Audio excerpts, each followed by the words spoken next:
There you go.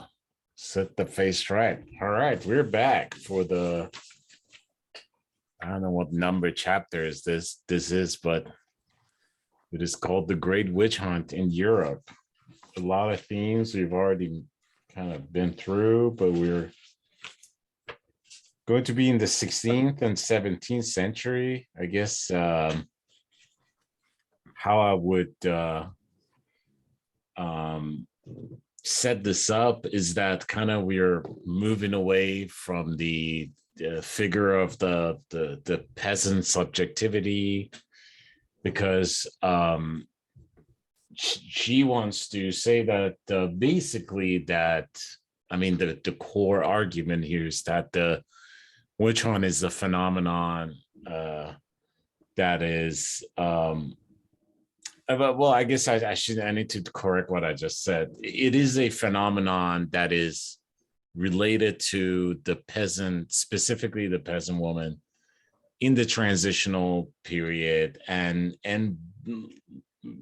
from what I understood from this chapter, it is pretty much done by the 17th, maybe crossing into the 18th century, but it is not a pluralitarian one, at least as this manifestations. And that's why she starts with that 163, which maybe I should read that just to lubricate things, that the victims in Europe were mostly peasant women, may account for the historians' past indifference towards this genocide, an indifference that has bordered on complicity, since the elimination of the witches from the pages of history has contributed to trivializing their physical elimination at the stake, suggesting that it was a phenomenon of minor significance, if not a matter of folklore. And every subsection in this chapter, there's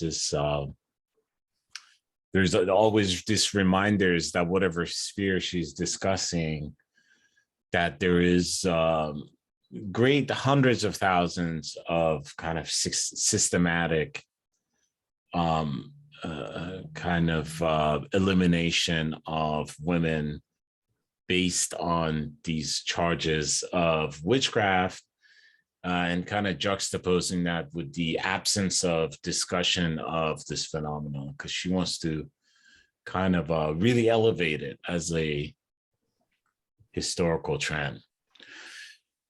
So yeah, that's how I would start with this. I don't know if anyone has anything to say before we go to page 164 there. I think that on page 163, it is one of the, probably the second page I would turn to if I were trying to give someone just a few pages in this book to look at. And this is specifically coming from an American context, wherein we learn about the witch hunts through Salem. And we learn about them as there's like a dissonance with the way that we're told that this is an important event, and then what's presented to us. Because frankly, like 26 people losing their shit and getting killed is of relatively minor significance in the colonial endeavor. Yeah. And much like how we are told in America that World War I was significant, but then we were presented this incredibly bland narrative that makes it seem like everyone just got real mad when Archduke Franz Ferdinand got shot. And the importance placed on it and the narrative just don't match up in that way. This is one of those places where the witch hunts are important, and we can't tell history without them. And when we try to put some sort of mythologized narrative, a la like the Lost Cause narrative on it or something like that, where we just try to make it an exceptional state of people losing their mind, like the dancing plague, or just something like that, that we we end up with these utterly incoherent notions of history. Yeah, she's very adamant, especially on 164, about how important this understanding of this history is to understand the kind of existence of sexism today in society. And there she goes there in 164. She says feminists were quick to recognize that hundreds of thousands of women could not have been massacred and subject to the cruelest tortures unless they posed a challenge to the power structure. And I think that's important to say that, well, this is a little bit more than just, natural hierarchy of sexes like disciplining each other, or I don't know, minor cultural flaws, or what, however the Petersonian kind of schools of history want to explain this. That that these women as a class and as a gender, if you will, were expressing power. Specifically, we'll see later, challenging the development of capitalism. Yeah. Yeah, I would go further to say that the witch hunts can be understood almost fully as the origin story for femininity, for contemporary Western femininity.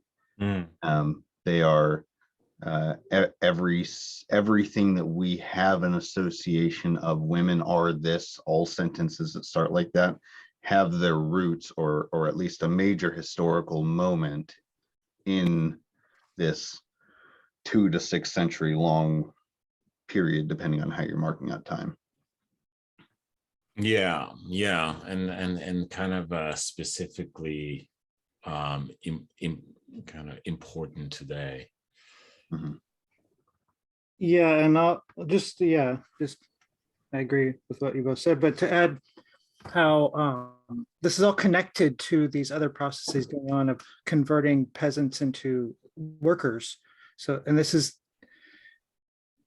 even more kind of brutal, maybe because it's kind of underlying all that they need to be the ones providing these workers, and there's such an intimate connection between with children and the early education and Right.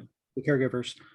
So you have to have them in line, by whatever means necessary to Right. kind of ensure that the system would kind of sustain itself and propel itself forward.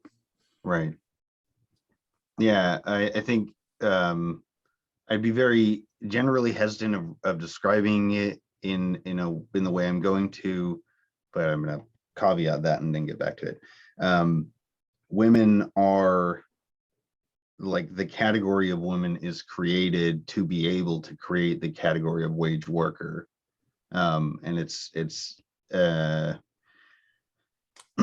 women is not a class in that way, but it is a way in which class is experienced. So that's my caveat, is that not in a class reductionist manner, but Right. that women are reproductive workers. Like, there's a nearly 1-to-1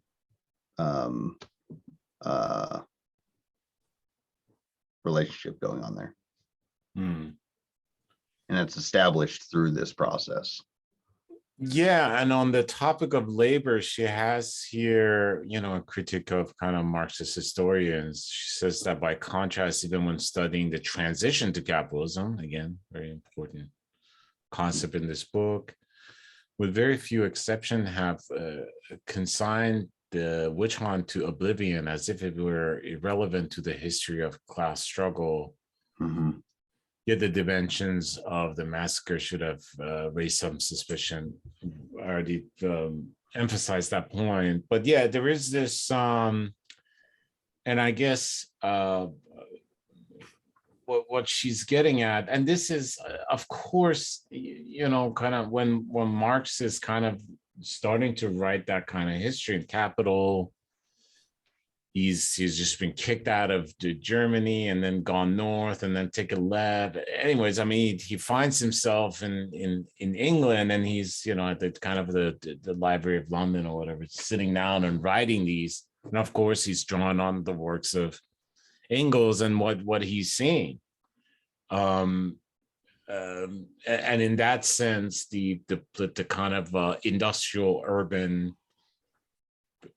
proletarian figure, if you will, becomes this, plays a central role, and then primitive accumulation and all these other things, the kind of present struggles, which he was very much involved in writing about, especially early on in his career, kind of take a back seat or become transitory kind of explanations. I guess that being aside, that modality of kind of what you focus on history then kind of is taken over by other Marxists, especially in the 20th century. And I think, and we even see this in the writings of kind of guerrilla warfares, like, anyways, I'm saying all this to say that this history that she's talking about in that transition, that doesn't even take a back seat. It just doesn't appear. I mean, of course, she's citing the work of other people, which means that, of course, there are a lot of socialist Marxist historians that are writing about chunks of this history. But yeah, in the mainstream is pretty much not there, which you needed to explain, as you were saying, the characterization, the gendered characterization of wage labor and the type of subjects that are in it, Right. So on and so forth. Yeah, I think that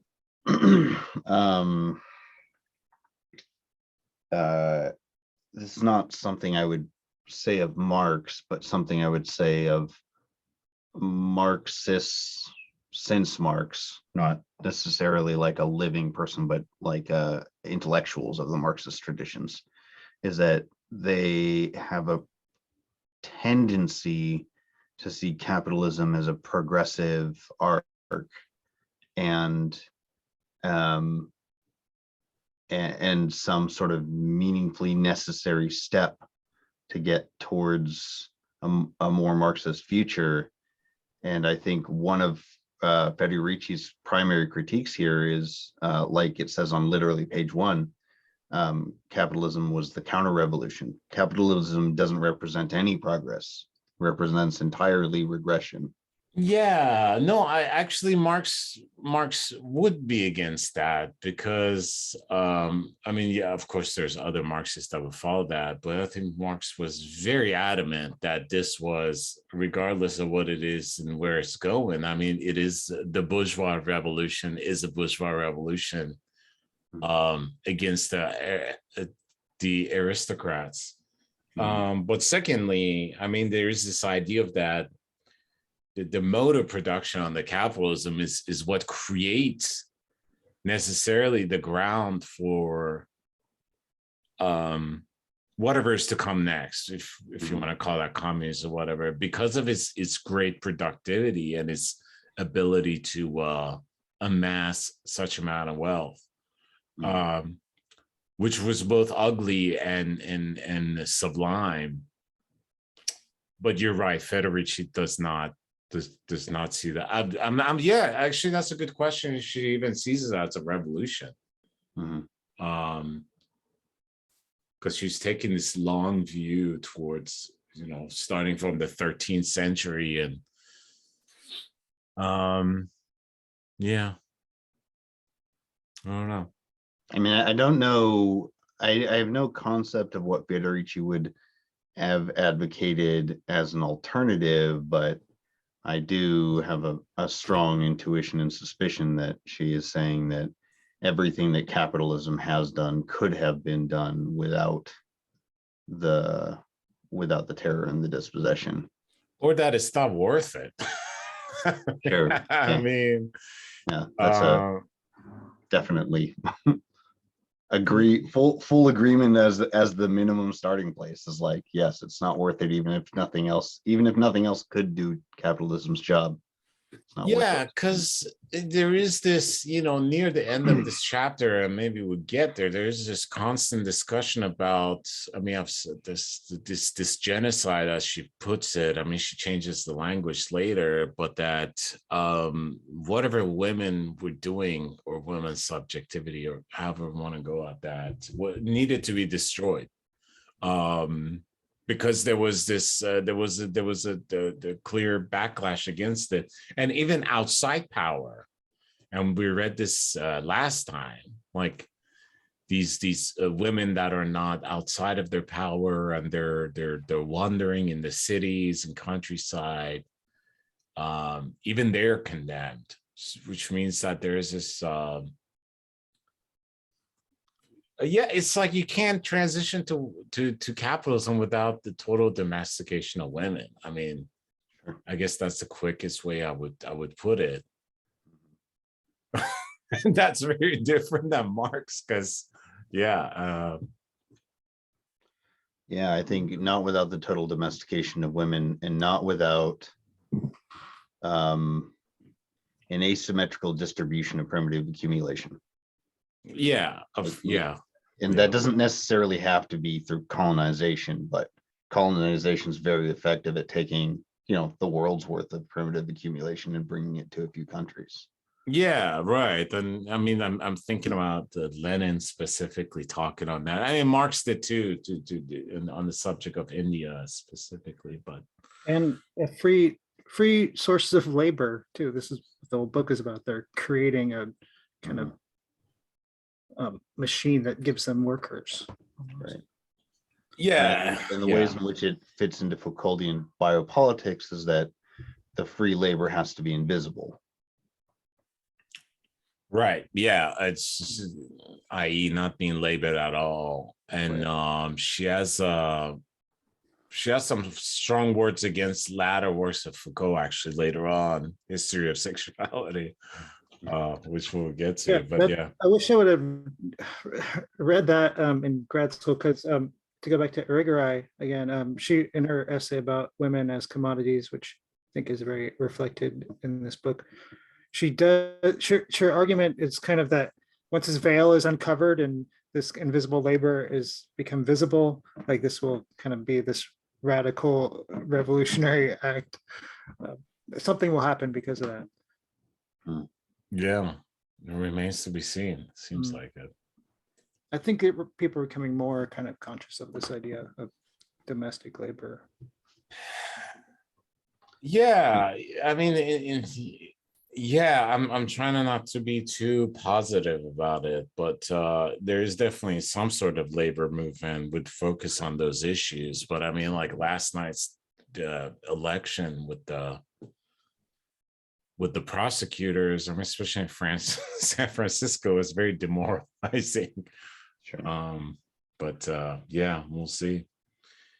Yeah, I mean, I think that I guess to put it relatively succinctly, I'd say that I think that Federici wants to recontextualize capitalism as, I mean, obviously it's like a ideology of expropriation, or a process of expropriation, even if it's not ideological in character. But that specifically it's not capable of functioning without free labor, and free land and free resources. Like everything has to be free, which is what we see in like the statement recently about calculating the stolen value from the British Crown of India at $45 trillion. And saying, it has to come by, like, people have to pay for the crimes that are being committed against them. So in that case, it's like people are being taxed, and the tax money is being used to purchase goods and commodities for English citizens, And so people are paying for the English theft of their stuff. It has to pay into it twice.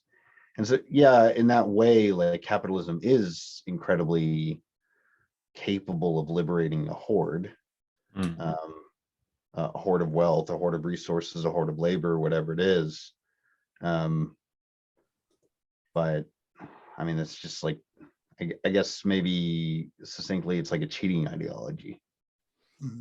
Yeah, but I wouldn't want to. I mean, I guess it's interesting to see what Federici thinks about. I mean, there is that free labor thing, but I mean, Marx is very cautious, even at some places he does use the word slavery, that like capitalism is not slavery, because you kind of need that class divide. And I think this kind of really proves kind of the Fordism really proved that thesis, that idea of like, well, you kind of need at least a tiny section of proletarian at large if you're thinking about like worldwide global capitalism that are paid and can afford to pay for that stolen wealth, so yeah.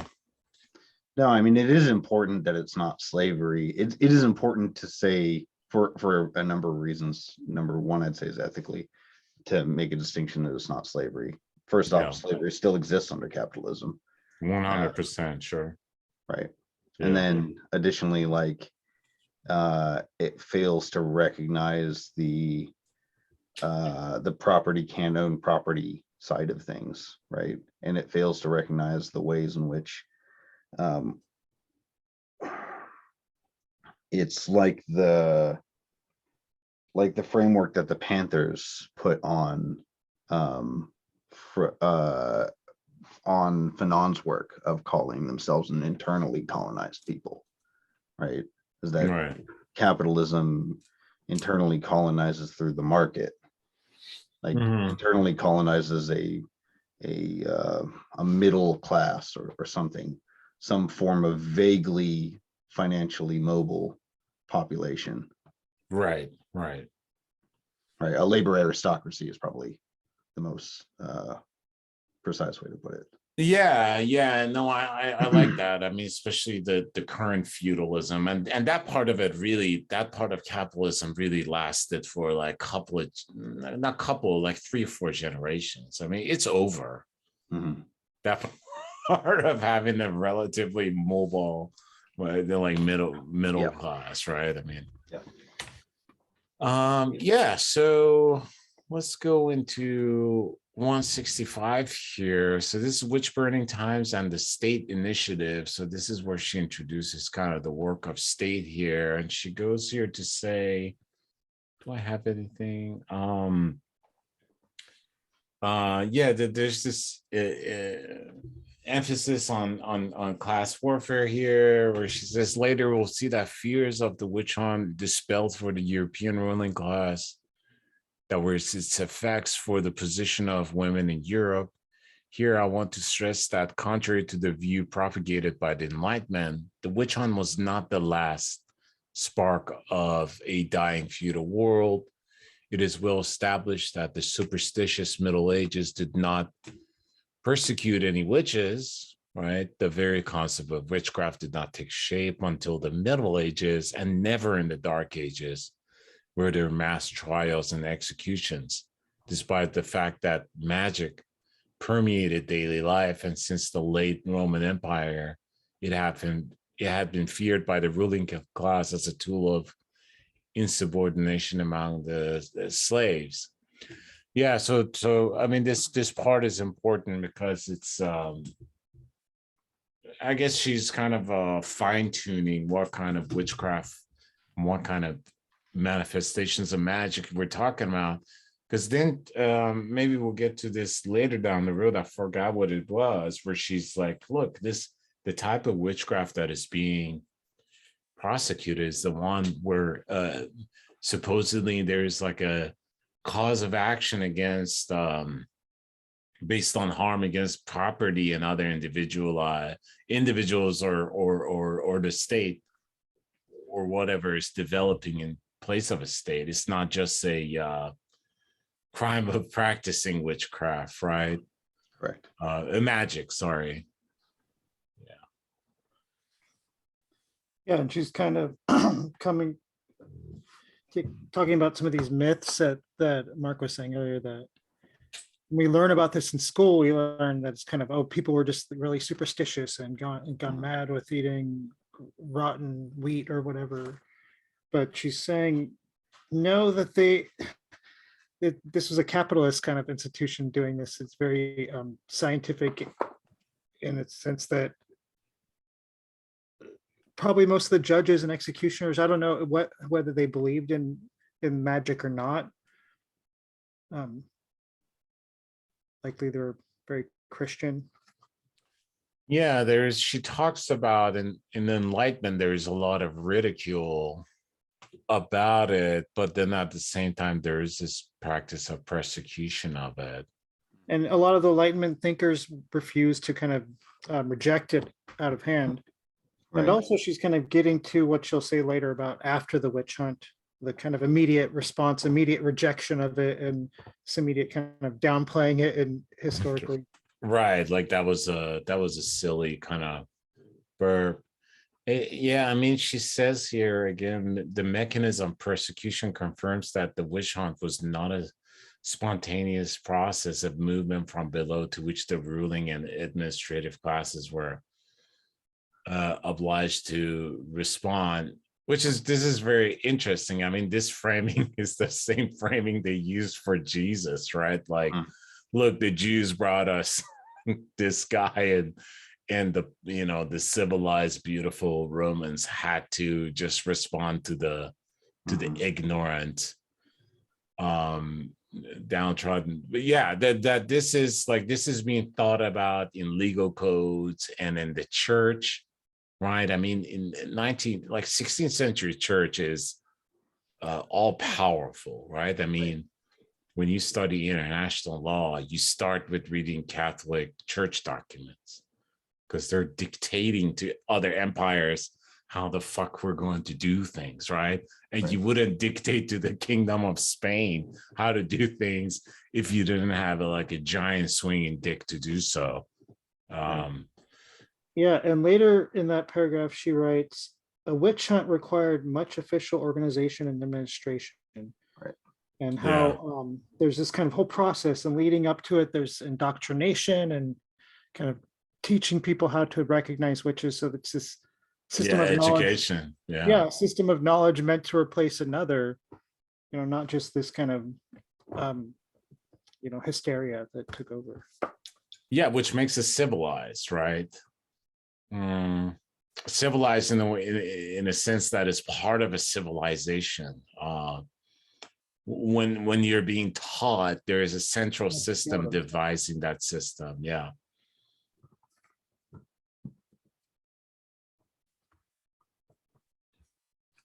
Yeah, then there's some examples here, of course. This is what I was referring to about the ridicules.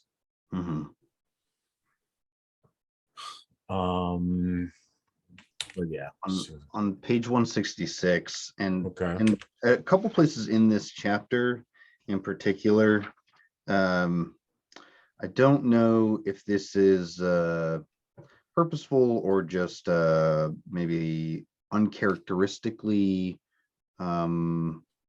ambiguous writing. But there's a couple times where her writing gets a little conspiratorial, like on the second paragraph in page 166, where it's the last sentence. It was in this long iron century that almost by tacit agreement in countries often at war with each other, the stakes multiplied and the state started denouncing the existence of witches and taking the initiative on persecution.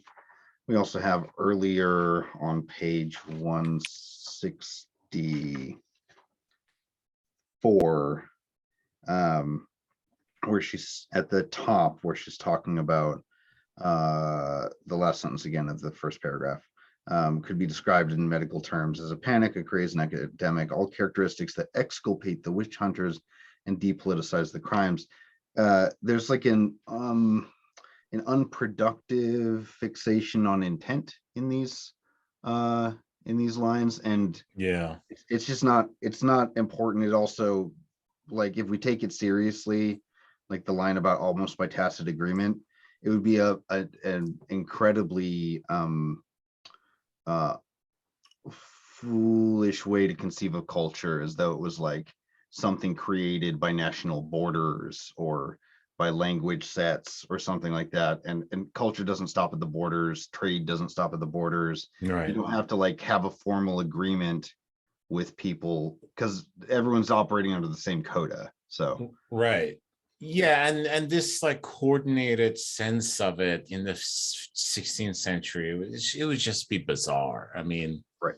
The world is a lot more fragmented. Of course, there is interrelations, but there are many localities that are pretty much doing things autonomous. I mean, they're doing politics and foreign relations. But I remember seeing the same thing earlier in this book. Maybe it was the first chapter, which was talking about like, oh, suddenly like rape became legal or something like that, or its illegal status was removed, and then we had a long discussion about that. Yeah, that language is unfortunately there.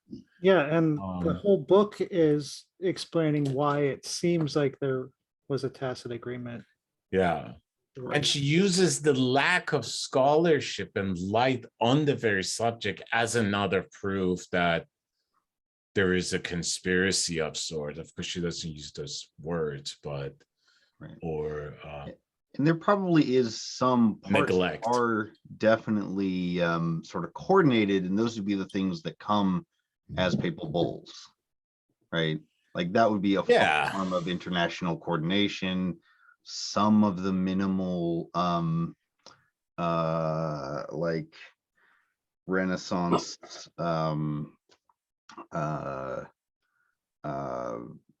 scientific mobility stuff.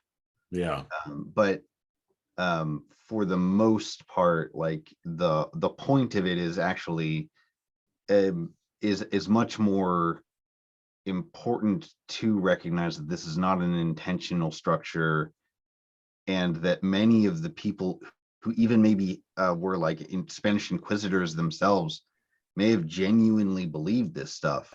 That is a much more significant thing that we need to work against. And if we work against that, we'll end up working against the conspiracy side of it anyway. So yeah, and I'm thinking of, pragmatic. I'm thinking of the like Hannah Arendt, and maybe people didn't believe it. They just went along because this is what the new, this is everyone is doing this. I'll follow along just to kind of be safe and not get burnt at the stake. Yeah, I mean, it's important that like the colonialization of all these parts. I mean, yeah, there's funding from the states, then there's like legal decrees and how to do things while you're there by the church, and sometimes separate from the church in case of like England going into India and stuff like that. But especially in the Americas. But yeah, nobody's overseeing these people, like when these people are like reading in Spanish, like decrees from the Pope to these the natives as they're massacring them, or in case of Columbus, like feeding them to his crew and enslaving them, destroying, like it's an ideology, and it's strong enough to function on its own. But I suspect she wants a bit of culpability in this narrative, and I can understand at the time of writing this book, given the novelty of his subject matter, what she's trying to say. I don't know where she is with that, but like you don't need it. You can just say people did evil shit in mass and coordinated way based on belief structures, and they're still doing it. Yeah, I mean, yeah, because we shouldn't. I mean, we just talked about how this. I was just saying it. This wasn't an hysteria, but there is a kind of seductive appeal to all these. It's very, to go back to Foucault, it's very sexual and lurid. So it does kind of maybe have that kind of infectiousness to kind of help it spread to different regions. Yeah, I mean,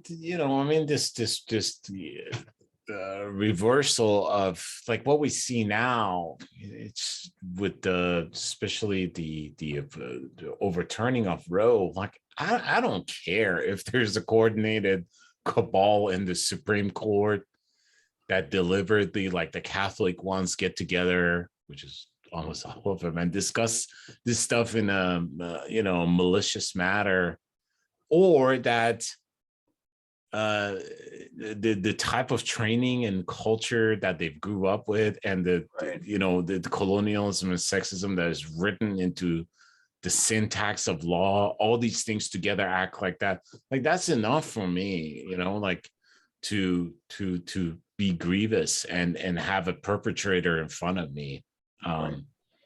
Or that the material conditions are such that but that's part of it too. Happen.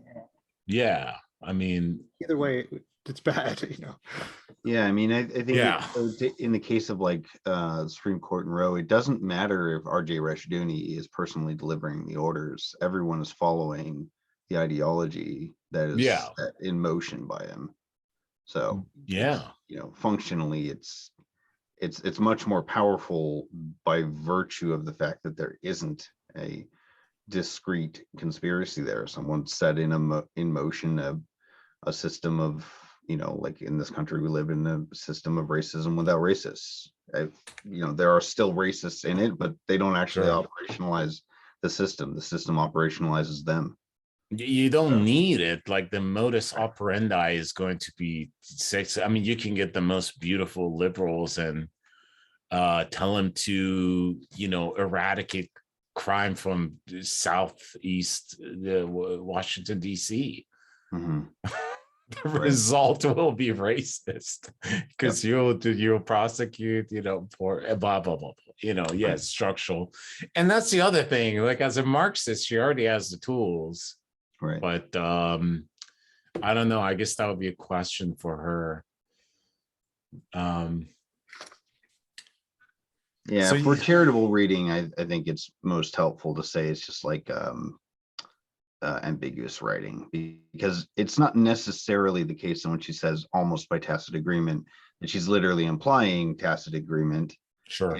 It could be that it just sort of reads in a conspiratorial language. So but it's notable. When we're reading it, we should be careful that we don't like let ourselves drift away on that fantasy as well, because I think that can be there's a seductiveness to wanting to believe that this was orchestrated, and that you can find the perpetrators in the past and in the present and just exile them or execute them or whatever. But that kind of logic just doesn't, it's not answering the question.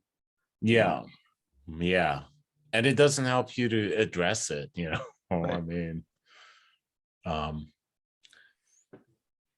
so from there, I have this kind of note here. Where is it?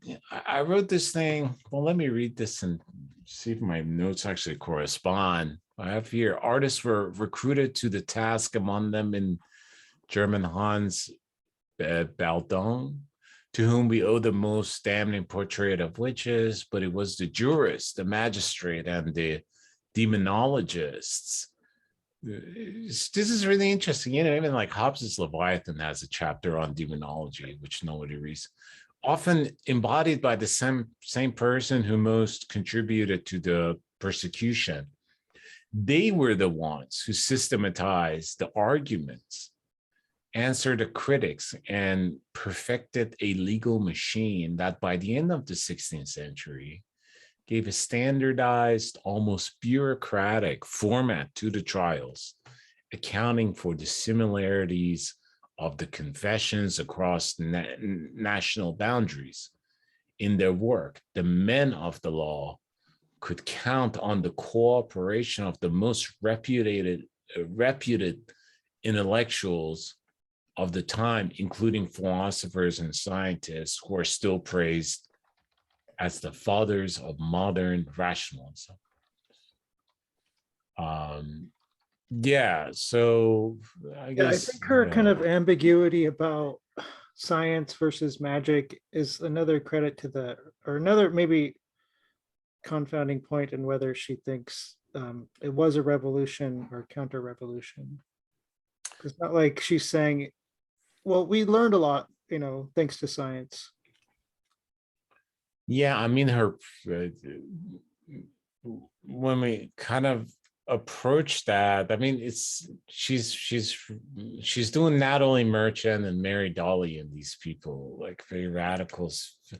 She's following in their kind of footstep. Yeah, I don't know if that distinction is made or not, to be honest. But I mean, we get to that. I think there's a whole section on it. So part of this section reminds me of the thing I learned recently from the draft opinion on the Roe v. Wade case, and citing Matthew Hale in it. Yeah, who both in the 17th century both approved of the continued prosecution of witches, and also sort of invented the injunctions against that made spousal rape like not a crime, as though women were contractually obligated to provide sex to their husbands. yeah. And and that's something that perdured for way too long, like back to the notion of how the witch hunts created femininity. We see that being effective and impactful in women's lives up until the 1980s in the United States, and undoubtedly still elsewhere. Yeah, it's those footnotes in that opinion are very interesting, because I was one of the constitutional scholars, and to two of them they put this talk after that opinion, and I attended it at school, and this professor was like, the kind of intentional choice on the citations and the fact they're almost all men. You can't take that in any other way than a loud fuck you, especially choosing of like Matthew Hale and stuff like that, like it's like witch trial people. Right. And a clear talk, but yeah, I mean, I guess that the system is it's there for you to move through, I mean, if you will, I mean, like, I mean, just regurgitating what you're saying, but I mean, Thomas says the most racist shit, and I'm sure he's not a racist, but like the way he did, the kind of ideology he swims in is,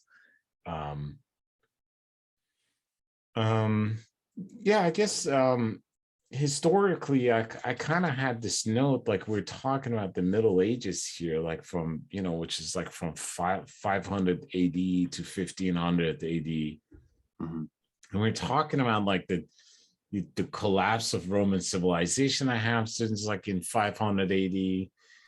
There's a 7th century rise of Islam. It's kind of 3 centuries after that, you have the Crusades. Yeah, in the 13th century, you have the Mongol conquest. 14th century, you have the plague. The 100-Year Wars are happening then, and then you go into the age of conquest and whatnot with the 16th century. So you have kind of gone through, and then there's like all this uprising. I just imagine like there's this There's this like a reckoning inside Europe. There's this kind of historical thinking of like why are bad things happening also. Not that they would have this historical sense that we have today, especially in the way I articulated it now. But there will be some of it, especially the most recent ones from what I imagine that is happening. This sense of like exorcism of what is wrong within our own civilization and how to purify it.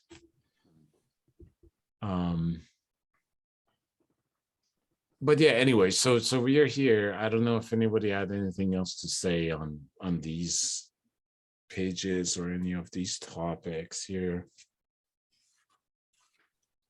Because my next note is 169 here.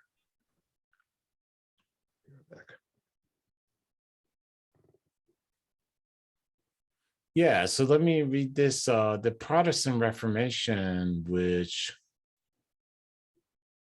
undermined the Catholic Church's power, the Inquisition even began to restrain the zeal of the authorities against witches while intensifying its persecution of Jews. Moreover, the Inquisition always depended on the cooperation of the state to carry out the execution, as the clergy wanted to be spared the embarrassment of shedding blood. And I thought there was something interesting here, because there is also a system here which kind of goes over whatever the clergy wanted. The church was against killing. The idea was that especially the Inquisition, against that it couldn't kill, that yes, we'll remove our protection from you, and then the state can be the executioner. And then she goes, to your dust, it is no exaggeration to claim that the witch hunt was the first unifying terrain in the politics of European nations. The first example after the schism brought about the Reformation of a European unification. For crossing all boundaries, the witch hunt spread from France to Italy to Germany, Switzerland, England, Scotland, and Sweden. Of course, none of these countries really existed in that time, but we're in the sense that we're naming it now. So yeah, so we've kind of she's running with it. She likes this idea. She's keeping it. That sounds conspiratorial. We talked about it. So now we go to well, go ahead. yeah, she's saying that this isn't a religious thing; it's a political. Political economy. Underneath it, but the Inquisition, the previous Inquisition, kind of laid the groundwork for them to put this on top of. Now we're going to go after witches, but yeah, I ran into this article that I didn't get a chance to read all the way through, but speaking of Catholics and Protestants, it's making the argument that this is a competition amongst in contested markets, and the Catholics and Protestants were vying for more market share, which I'm confused by that. Yeah, I mean, which is you're true. Who would be in your church? A lot of them. I really like this superstructural kind of treatment of what she's saying over there about kind of like the religion being a second order, I mean, way down the line phenomenon that goes over this, that there is like material purpose for this. Because I just remember, with the emergence of 9/11, you immediately had kind of the new atheism movement, which I jumped into head first. It was really excited for me, but it didn't, it took me a couple of years to realize that I specifically, like as an Iranian immigrant, or not a part of that program. Like this was not a neutral program, right? Like new atheism immediately switched its so-called religious enemy and focused on a particular one, and then it turned into an intellectual exercise of justifying the war on terror. Mm-hmm. And I really kind of it was a confusing moment for me for a couple of years there. more than a couple of years, but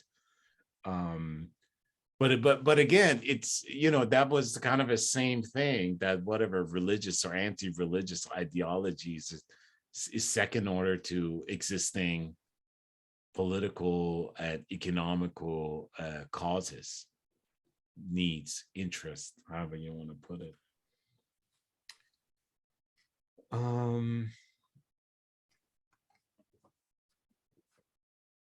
Yeah, so I kind of then I have this problem against using the word genocide here, but I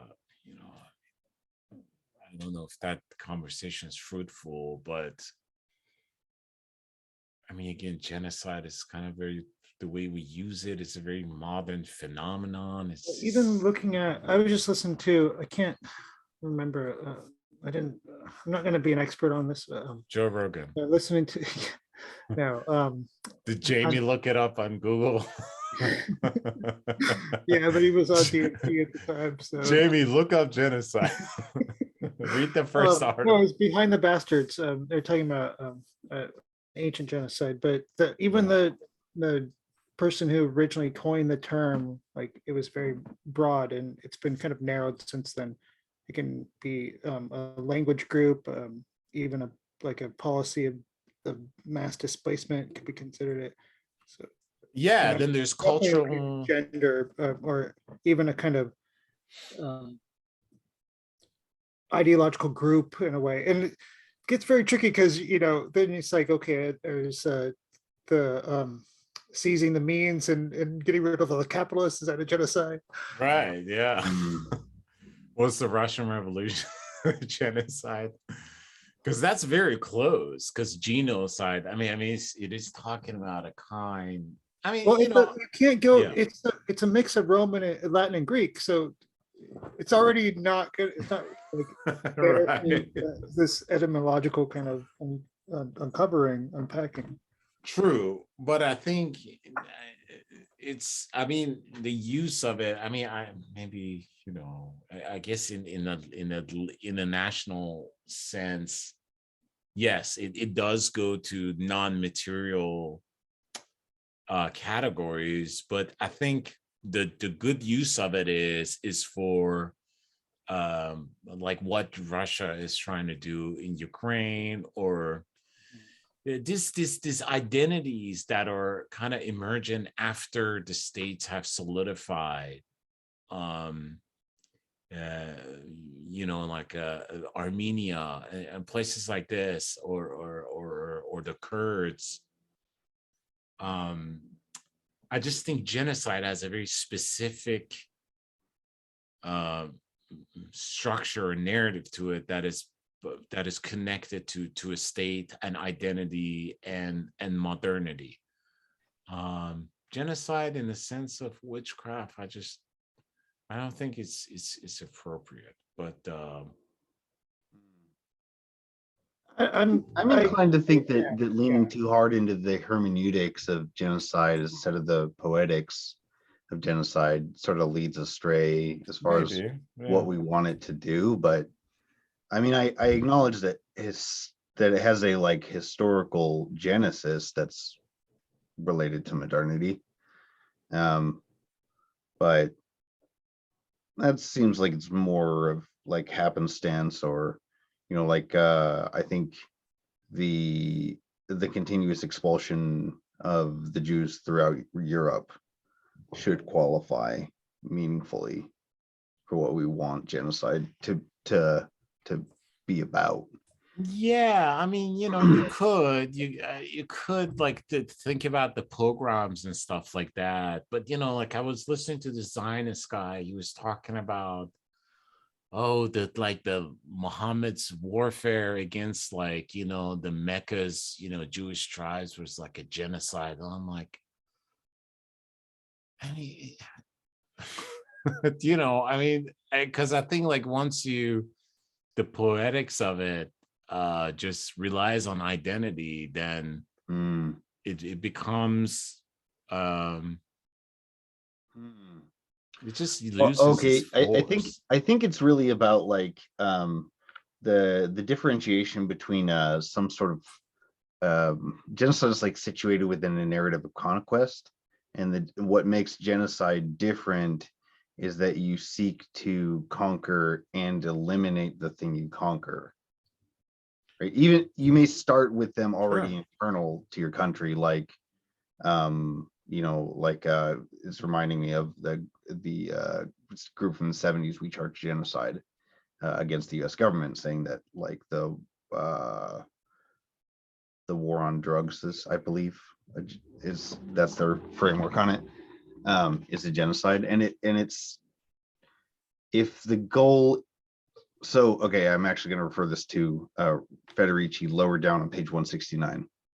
Okay. One cannot account for the extermination of the witches as simply a product of greed, as no reward comparable to the riches of the Americas could be obtained from the execution and the confiscation of the goods of women who in the majority were very poor, right? Or in this line where you say policy of genocide that you have highlighted, why was so much violence unleashed? What fears instigated such a concerted policy of genocide? It's not about fear. It's about like taking some desired resource, whatever the heck that is. Yeah. And in the case of the Americas, you already have a policed workforce. You already have Europeans that you can export there, solving some of your domestic problems and not having to go through, like, these are nation states that are like at the tail end. They're not even out of the Owl of Minerva hasn't even flown yet for the enclosures and all of these ways in which the populations were policed into being a highly productive labor force that would like keep themselves under control, would be their own shepherds, right? The whole point of eliminating the indigenous Americans is because they're a nuisance to train. We've already done it to the Europeans. Why would we go through it again? Right? I think that's what makes it genocide, is we want the people gone because we want what those people have, which is not their petty belongings or whatever gold jewelry they have or something like that. It's the land. Yeah, no, it's the state of Georgia. Right, it's the state of Georgia. Yeah, absolutely. Right. Which is lush, and you can it has everything, Right. Yeah. No, I get what you're saying. Ancient genocide, this podcast, not Joe Rogan, was talking about. Jamie. The bodies in the mass grave were left with all their stuff and their possessions that they were killed off. Right. And we have complicated ones like the rape of Nanjing, where there was lots of theft, but that wasn't the point. There was lots of things that were left there. The thing that was being taken was some sort of sense of East Asian superiority. It was for the Japanese to be able to say that that was their bid to enter whiteness. Yeah, the Japanese Sino Wars, just destroy everything and then just fucking leave, right? And leave it like that, right? As a kind of almost like an aesthetic expression. So how are we tying this to this line, right? That the witch doesn't necessarily have a material good. Her material good is her, above all, is her reproductive power. Right. That's it. Right. Yeah. It's that the witch has to be destroyed to build the woman that can be controlled. Yeah, coupled with the kind of women's role in instigating a lot of the rebellions. I don't know how essential or right. That is, if it's just contingent, and creating this kind of distrust between the sexes. I feel like it is. Yeah. I feel like it is essential, but I also have difficulty, elucidating why that is. It's not Yeah, like, without reverting to some kind of feminine essentialism right, of the feminine right. being radical or No, anti-authority. it's, I mean, it's equal parts, like, there's some part of it that's like historical memory, that is, whoever, this is just a generalized abuse tactic or whatever, whoever was the last one to stand up gets knocked down the hardest, as a lesson to everyone else. Hmm. And they did have a lot of power in their, maybe in their smaller kind of, in families, knowledge and family. So they were the center there, not in the larger society. It was still very patriarchal. And some parts of this are religious bioessentialism of, Christian Genesis narratives, different roles for men and women, and then taking that, like magnifying those things, not just the fact that women are mothers, but now women must do all forms of reproductive labor instead of the one that they're biologically equipped to do, in this very, like, which also requires a winnowing of gender down to sex, paring it down to binary sex, and creating that, uh just the two. Yeah, because you can give birth, you also have to do the dishes, Right. vacuum. And beforehand, like she mentioned before in the book, work was more kind of, there was less of a stark division of labor on gender. Yeah, and Presence. here she says, if you consider the historical context, 170, Yeah. in which the witch hunt occurred, the gender and class of the accused, and the effects of the persecution, then we must conclude that witch hunting in Europe was an attack on women's resistance to the spread of capitalist relations and the power that women had gained by the virtue of, and I kind of took this down in my notes, sexuality, control over production. So these two are separate. Mhm. And their ability to heal. And we kind of, a couple of sessions before, we were talking a lot about that, the epistemologies and kind of the way women organize the knowledge and Mhm. how they use it in their localities. And then witch hunting was also instrumental to the construction of a, so these two sentences I think are kind of, they go together, of a new patriarchal order where women's bodies, their labor and their sexuality, so it mirrors this above, were placed under control of the state and transformed into economic resources. This means that the witch hunters were less interested in the punishment of any specific transgression than in the elimination of the generalized form of female behavior, which they no longer tolerated and had to be abominable in the eyes of the population. Yeah. One other aspect to why women is the wailing song and the true widow, and like, women are widows of war, men aren't widowers of war. And in an era highly defined by provincialist fighting in, like, say, like the German city states, for example, that you are much more likely to get a communal living environment filled with widows than you are to get a communal living environment filled with widowers. So you end up slowly over time getting these women who are disillusioned with the state because they've lost some significant portion of their family to it, and are already living in a form of solidarity and mutual support, and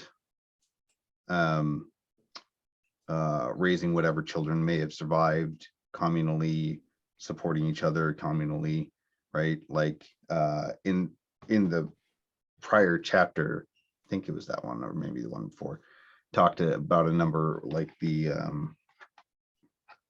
there's that one that had the picture on it. What page is that?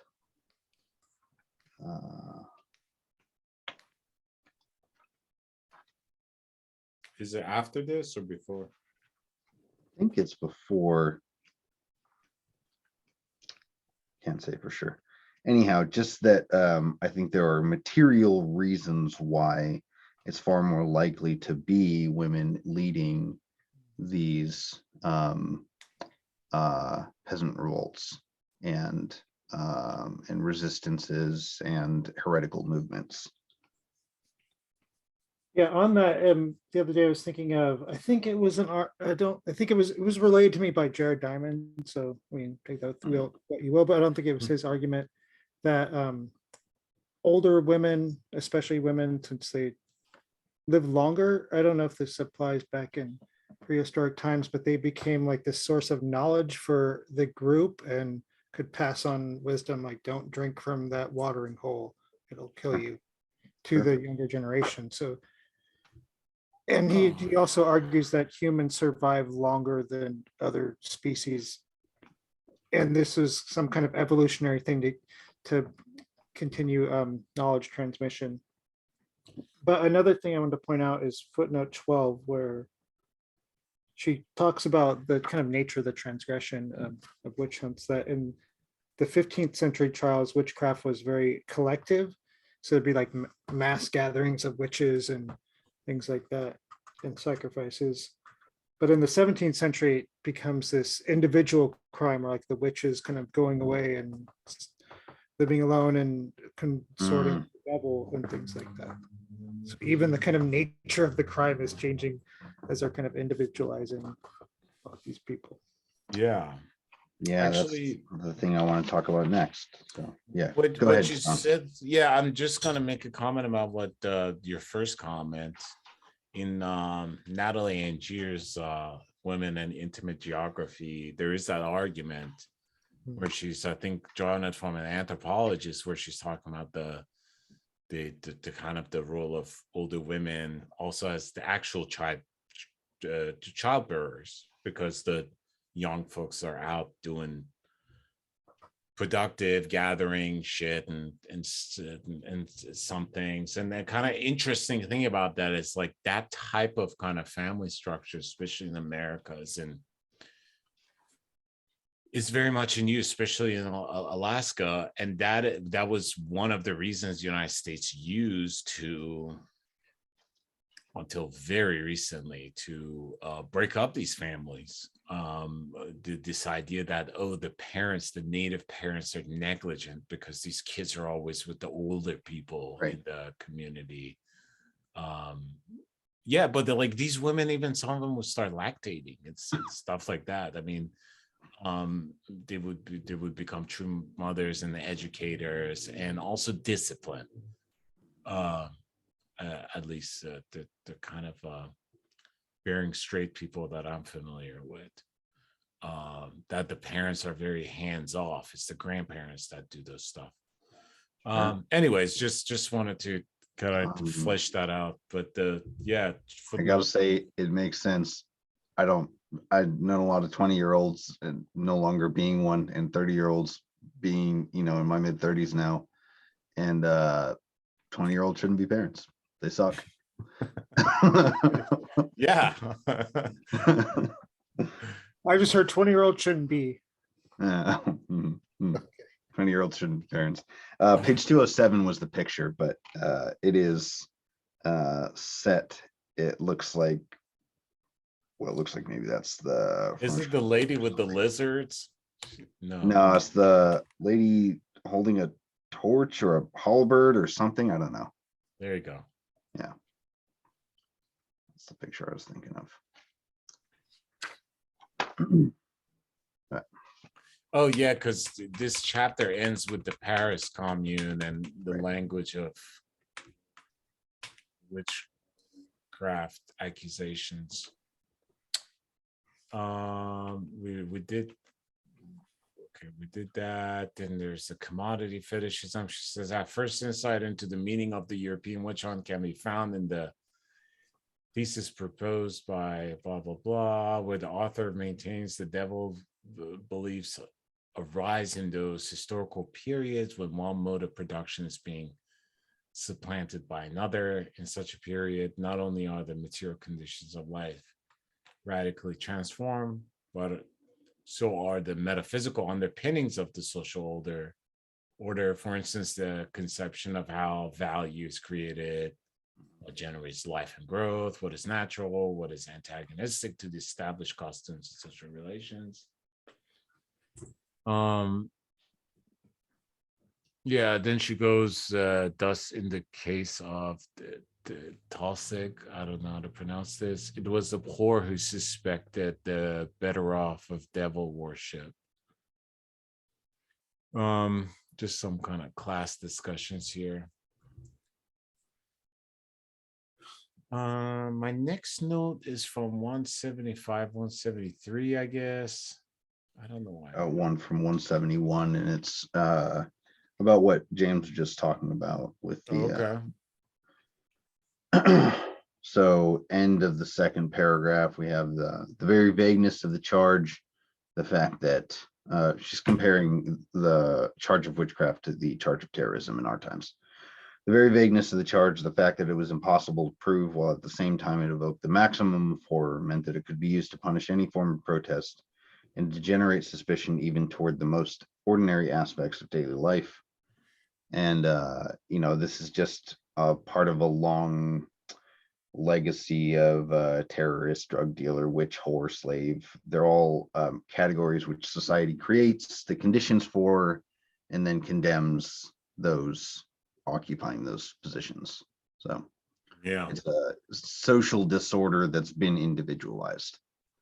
And this is probably the part of biopolitics that is legitimately the oldest, like in existence way before biopolitics sort of accretes into a stable formation, is the notion of individualizing the criminal.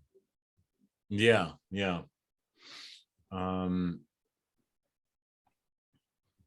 Yeah, I'm actually reading a book about that. It's very kind of an interesting phenomenon.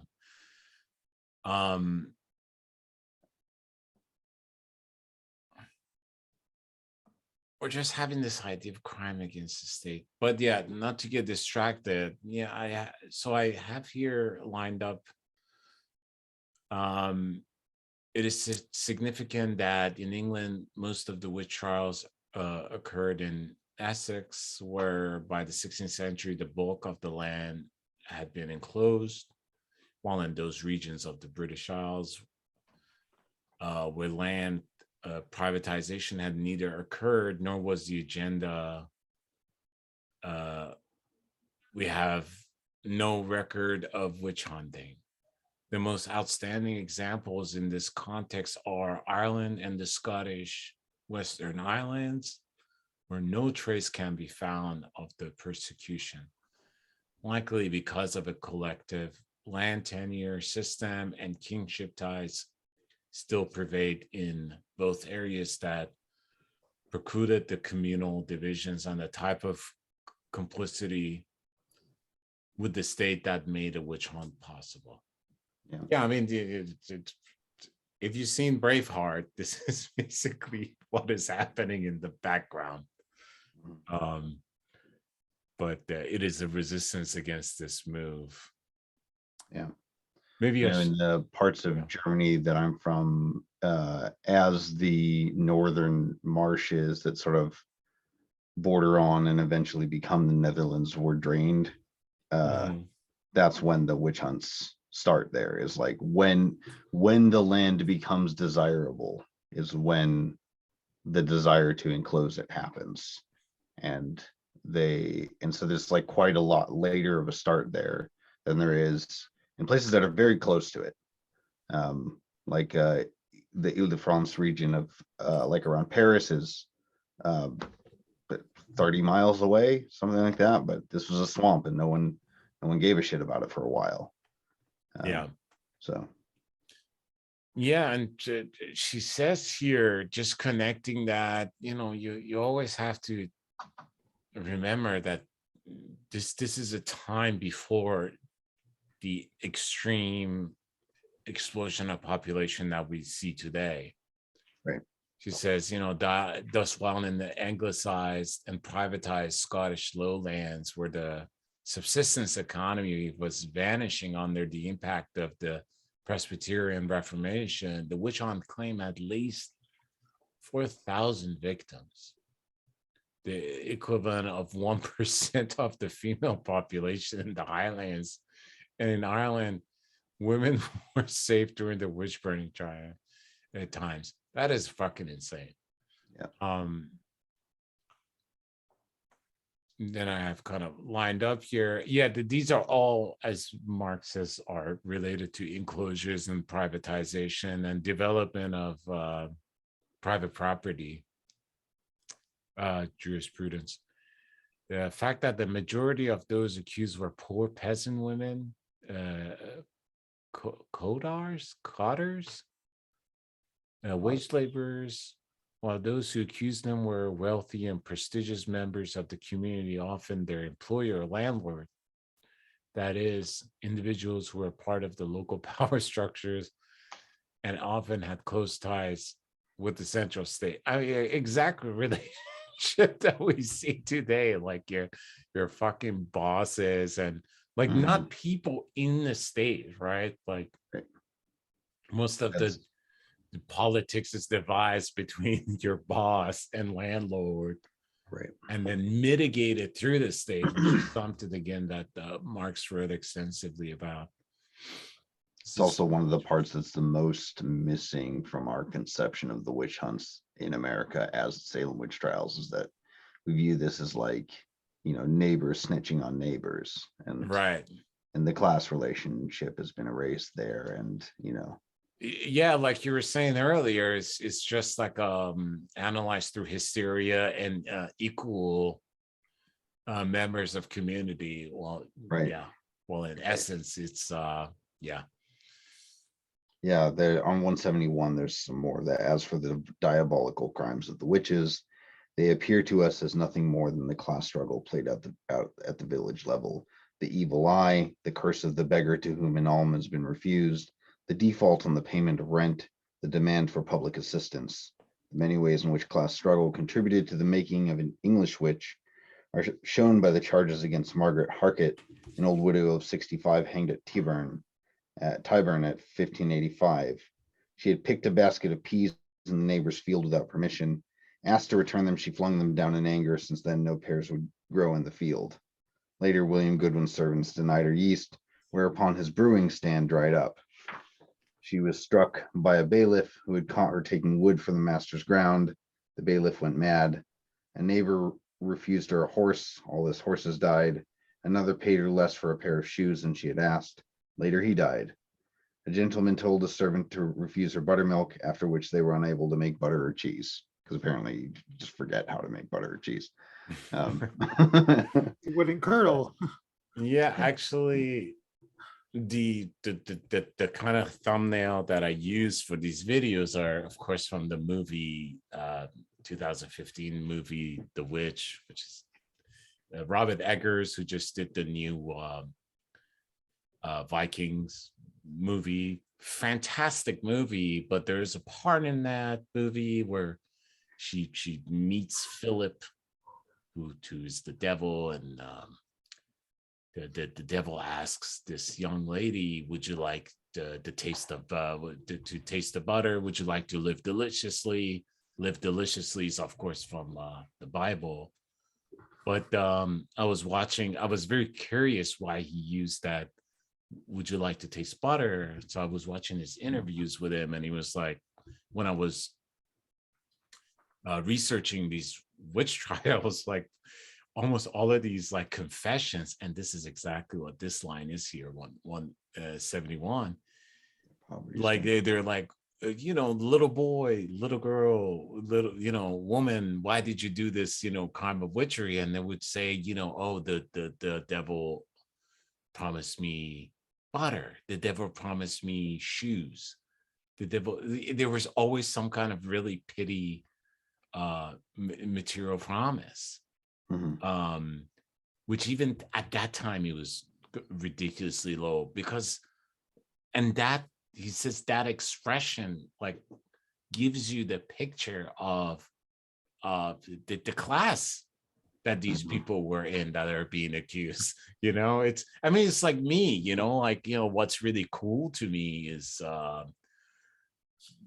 see it like a Tacoma truck, and I start daydreaming, while like to the average like middle class, like that is, like it's a ridiculous want or a need.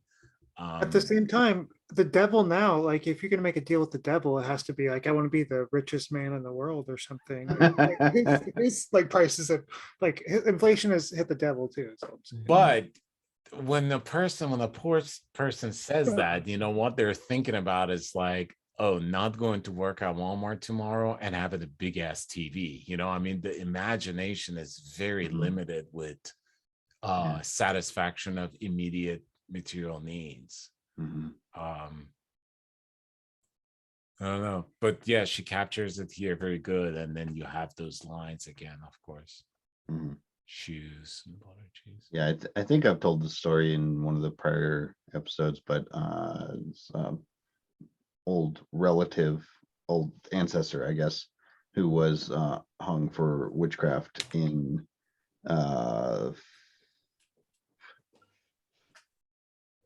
I think it's the 1650s. I don't remember.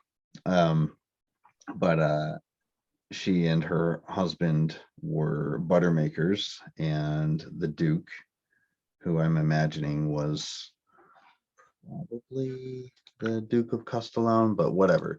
The Duke, they were expected to deliver in kind, that's how they pay their taxes, a cartload of butter. Her husband was sick, and she, so the deposition went, didn't know better. I'm inclined to believe she did it on purpose, maybe not fully aware of the consequences, but or probably not fully aware of the consequences, but she loaded the cart up with butter and then packed the butter with shit to keep it warm, so that it wouldn't, to insulate it, basically. Sure, yeah.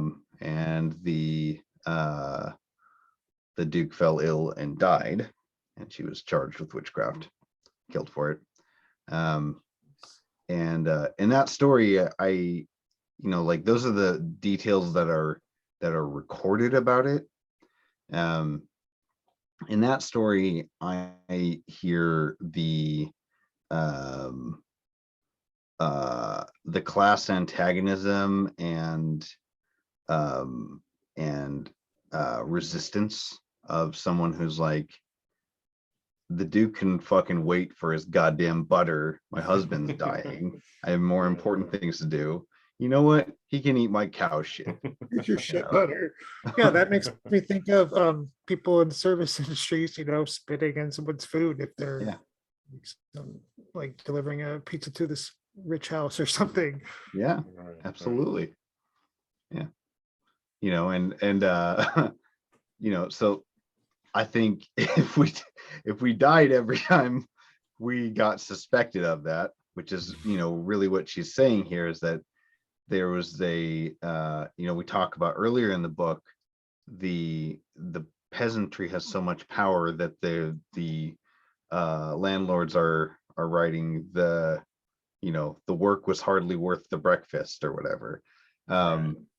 That these people, they want so much, they don't leave me any profit. It's almost like they want me to work too. And we've gone from that to in a relatively short order to a complete inversion through the plagues into the like instead of the wealthy being in fear, the wealthy having the power to condemn someone to death by just claiming that they're it's a very, very easy way to claim power, the power that is already theirs by birthright, and all the logic is there to support it. You know, and that's exactly how sort of intergenerational memory works, right? Your great-great-grandfather tells your great-grandfather that it used to be harder and you can't trust the poors because they'll take every inch you give them. And then as that narrative goes on and on and on, and there is a sudden change, it's not like the belief that you can't trust them changes when the material conditions change. Right. You know, anyways. Yeah. Yeah, so there is that class situation on this. And yeah, okay, then we go to witch hunting and class revolt. Where's everybody at? I know y'all have to you have stuff to do tomorrow. How much do we want to do on this? I guess let me pause here. We could pause here. I'd like to get to the end of this section, like maybe to page Okay. 179, but I don't know how long the chapter is. No. Yeah. The chapter goes to like 206, but I think we should do this and then stop and then finish it next time. Okay, sounds great. Yeah. Okay, yeah. So I guess what I have lined up here is let's do this side. It says that this fear expressed itself in an attack on popular magic is not surprising.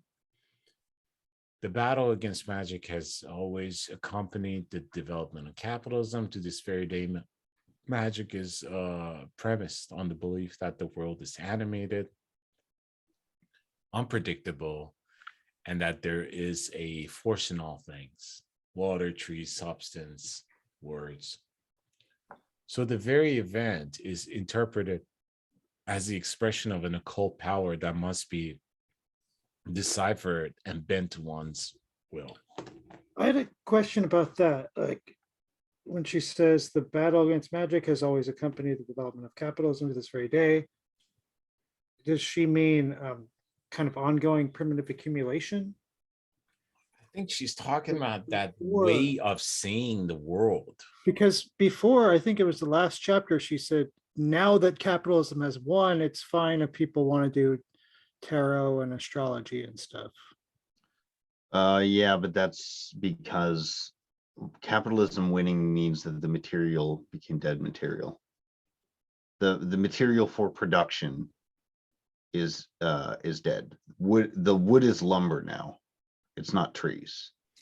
And so tarot or any of these other forms of magic practice are parlor tricks, or even if they were real, it's, I mean, they're, yeah, the universe is dead under capitalism. But what are they fighting against to this very day? Just the idea, I think it's birth of the world. it's the way that kind of the magic ideology like makes you see the world, because the like if the world is like chaotic and like magic is deriving from the world certain productive powers, and then they're dispersed and not centralized, and time is fluid. I think what she's saying is like that dominant, if that is the dominant worldview, then capitalism can't function, because capitalism needs stability and compartmentalize and consecutiveness and all this stuff. I think that's what she's referring to there. Yeah, that's so for example, like it's necessary for capitalism to end farming as a viable job for people, because it is frankly far too dangerous to view that there are better times to do things than other times. To believe that you should only harvest your produce when it's ready is only one step away from believing that certain hours of the night are the hours of power, which is only one step away from believing that the forests are alive and that you have some obligation to confer with them before you chop them down. Like, Yeah, because she said in the part of that quote she was saying was that it's fine if you believe in astrology, but as long as you check your watch and go punch in Right. work in time. But does that kind of leave it open for there being a kind of revolutionary spirituality or rejection of I just don't think, because the material It condition would is have to not be there. corrected and everything. yeah.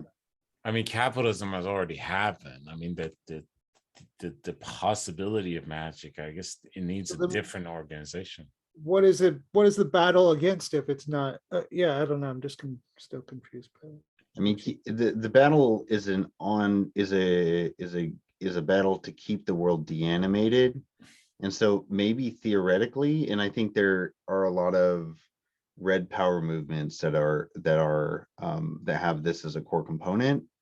I think it would be probably valuable, but I'm inclined to think it's unlikely at the very least. Ursula Le Guin talks about something like that too. Yeah, I mean, it's really interesting. Oregon case that went to Supreme Court on the Scalia was this the dudes that got native dudes that got fired from the work for doing mushrooms or something, which they said there was part of their kind of spiritual beliefs and type blah blah blah blah blah. It's actually about deriving unemployment because of the particular cause of getting fired. Right. It's more complex than that. But at least that's what I understand it. Like that taming of, it's really interesting that that incident took place within labor relations. Sure. And of course, Scalia's, we know where he came down on that. But I mean, can that be articulated as this, to this very day that there is a? Yeah, that would be more like the battle against magic. It's still continuing. It's just this long battle, and there's just these last vestiges of. Yeah, and to my perspective, it seems pretty much. I think about Wounded Knee, or a lot of the AIM members who were yeah, I mean, AIM were spiritual first. Sure. Yeah. That was the source of their organizing. 100%, and that's how they kind of talked about that. It's just that when we talk about magic now, we talk about Harry Potter. Yeah, I mean, and that's Harry part Potter of capitalism. Magic, it added in the academia, with the high discipline and the wonderful boys, and I mean, yeah, it's a but I guess the world is big. Sure, I don't know. Yeah, well, I mean, I think though that's part of the battle. That's part of capitalism's battle against magic is turning magic into laser gun with wand, or at least a kind of organized system that has all these kind of transactions and rules that I think would be foreign to people of the pre-capitalist times who believe in magic. To take the wizard school example, and Le Guin, Wizard of Earthsea's framework is wonderful series. It is, yeah, most of it. There's some weird stuff on a rereading it as an adult was a little weird, but whatever. There are certainly the multiple different schools of magic that exist in that, the patterner, these people whose entire notion is reading the veins in a leaf to determine what you should do next. Divination is the kind of magic that is wildly anti-capitalist. What should you do next? You should do what will make you money, not what you should do next. I'll wait for an omen. Yeah. under capitalism, you know exactly what to do next. Exactly. Yeah. Yeah, I mean, what you should do next is get into a good pre-K school so that you can get into a good kindergarten, so that you can get into a good elementary school, so that you can get into a good high school, so you can get into a good college, so that you can get a prestigious degree, so that you can get paid a lot while doing the least amount of money, so that you can tell your kids to do the same thing, right? Yeah. And from day one, from the moment you pop out, you know what you're supposed to do for your whole goddamn life. Sure. Yeah. And now you have 17, 18-year-olds at college talking about their careers, you know. And you know, like getting like on doing like cute videos about like explaining Islam on TikTok, you know, while deriving money from it. Like that's not much different either, because I mean that's like you're still clocking in. So yes, everything, I mean, to reiterate what page 173 is saying, like predictability is huge in capitalism. And always trying to solve a disaster, blah blah blah. Yeah, so then I go I guess yeah, then to historicize that, there is like the privatization and enclosures, and that's where you have, which inevitably that kind of systematized world or organized as such under capitalism, to qualify it, leads to hunger, which leads to revolts. So there's also always that crisis or disorder at the heart of all disorder. She says here, by the 16th century, the attack against magic was well on the way, and women were its most likely targets, even when they were not expert sorcerers, magicians. They were the ones who were called to mark animals when they fell sick, heal their neighbors, help them find lost or stolen objects, give them amulets or love potions, help them forecast the future. Though the witch hunt targeted a broad variety of female practices, it was above all in this capacity as sorcerers, healers, performers of incantations and divinations that women were persecuted. Which is why we have the 2 chapters back when she's talking about women as eye surgeons in Frankfurt and women as midwives, doctors, and obstetricians. Why that has to go away is because it bears too much similarity to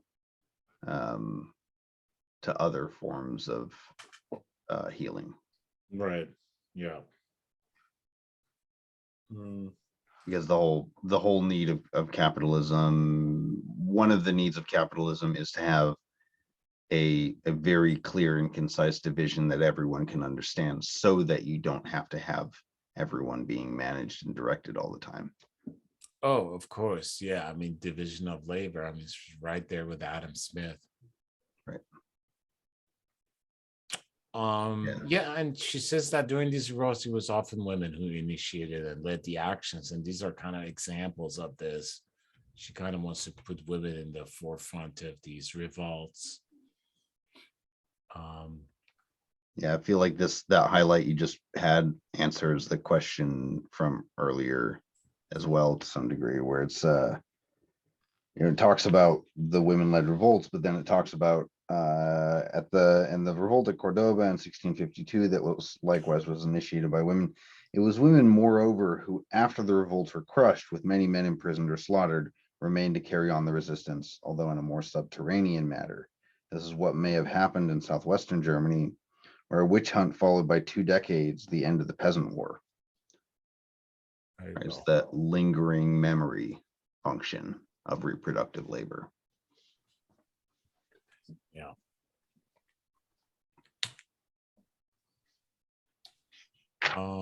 I don't have anything lined up here. I think these are examples because she wants to talk about Sabbath. But I really think she gets to it in 77. But I don't know if you guys had anything to add to this. Yeah.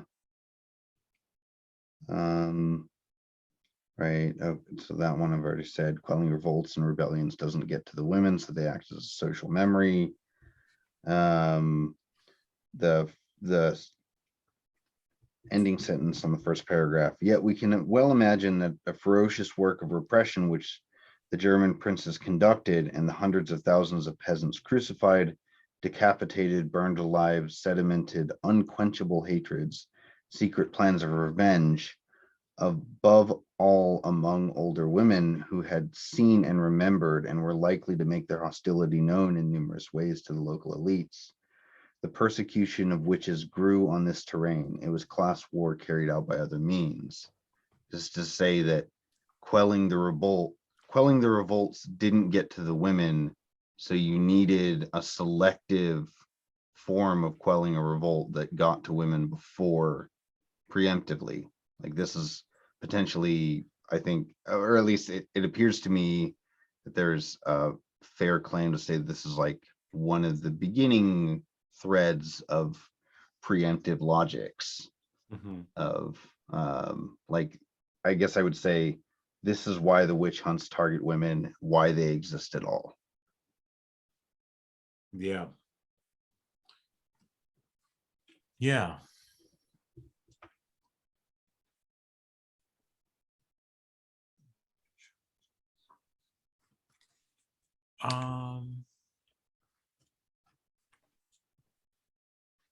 Yeah, I guess from there, just to refocus it on gender here, I was gonna bring it to this like class revolt together with sexual transgressions was a central element in the description of the Sabbath, which was portrayed both as a monstrous sexual orgy and a subversive political gathering, culminating with an account of the crimes which the participant had committed, and with the devil instructing the witches to rebel against their masters. It is a significant pact, she goes on to say.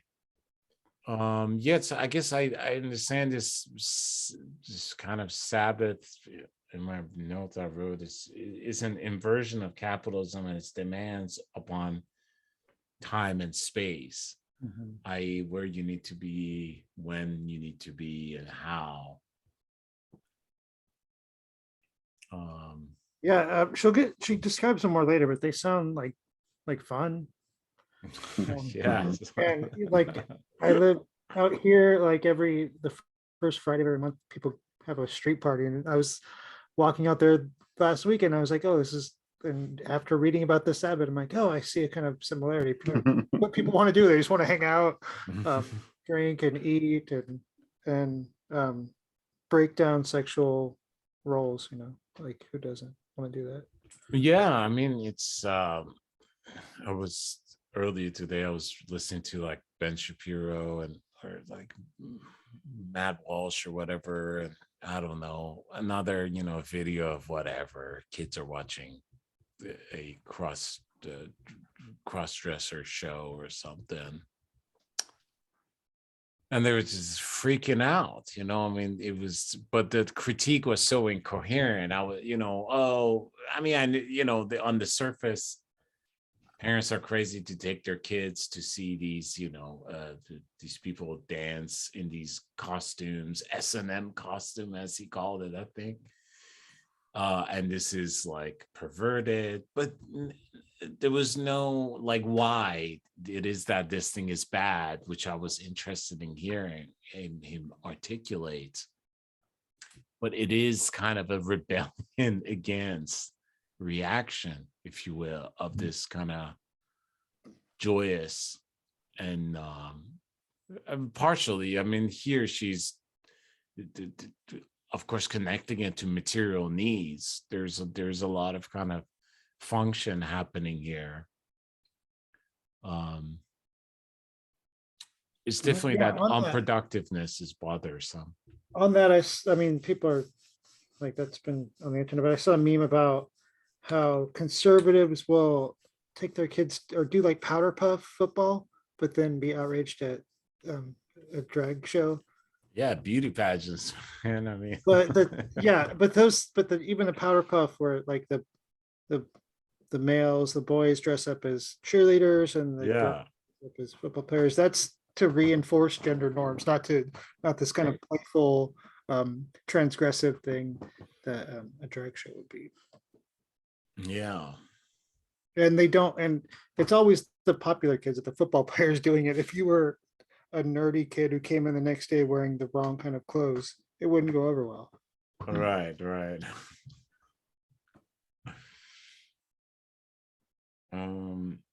Yeah, I guess there's this line worth reading here. She says she's still talking about this author. Yeah, Luciano Pernetto. Bernardo points out that the nocturnal dimensions of the Sabbath was a violation of the contemporary capitalist regularization of work time and a challenge to private property and sexual orthodoxy, as the night shadows blurred the distinctions between the sexes and between mine and thine.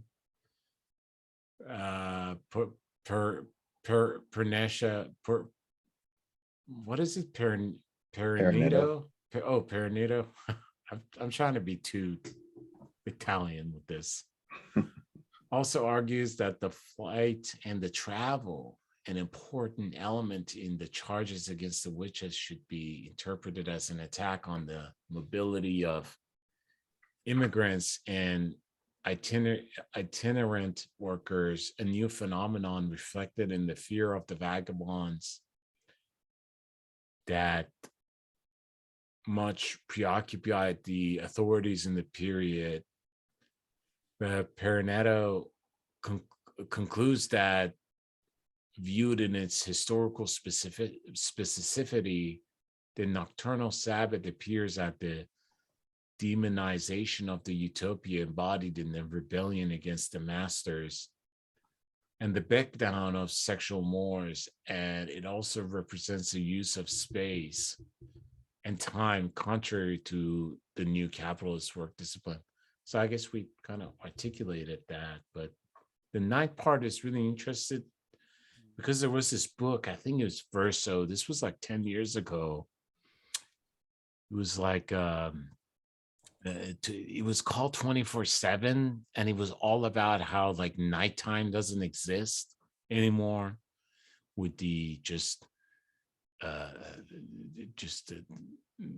how we've kind of rearranged sleep and what the things you can do at night and how much light there needs to be and the loss of skies and all that stuff.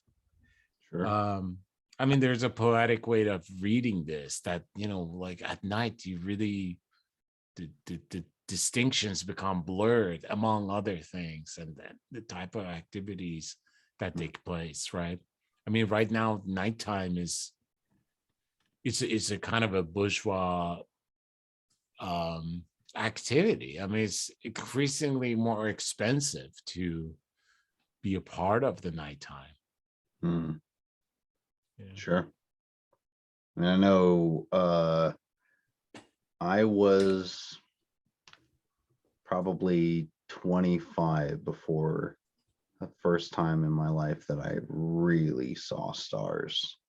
And I legitimately thought that all those highly colorized pictures showing the bands of the Milky Way was just like artistic renditions or something. Because I'd seen stars plenty of times. Yeah, I'd it even seen blows your lots of fucking stars. mind.